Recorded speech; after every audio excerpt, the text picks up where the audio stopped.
C'est faux. En investissant 300 euros par mois sur 25 ans, tu peux avoir plus de 300 000 euros à la fin. En fait, 25 ans, c'est pas non plus déconnant quand on est jeune et qu'on souhaite investir sur le long terme. Investir sur 3, 4, 5 ans, c'est pas très intéressant. Investir en bourse, on parle de 10, 15, 20 ans, 25 ans. Admettons que tu aies 25 ans aujourd'hui. Investir jusqu'à tes 50 ans pour ensuite prendre ta retraite à 50 ans, c'est pas déconnant. Donc, effectivement, on ne devient pas riche du jour au lendemain. Par contre, 300 euros par mois placés à 9%, et 9%, c'est en moyenne la croissance du S&P 500. Sachez que l'année dernière, il a fait 24%.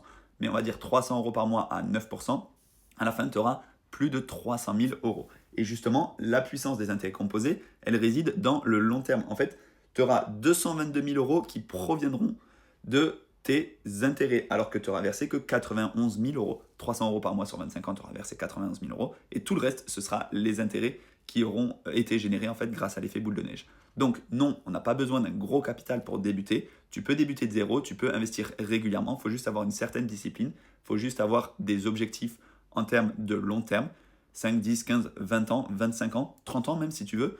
Et ensuite, il faut tout simplement être patient et faire en sorte d'investir sur des actifs de qualité, c'est-à-dire par exemple des ETF, comme ça tu diversifies et tu prends assez peu de risques.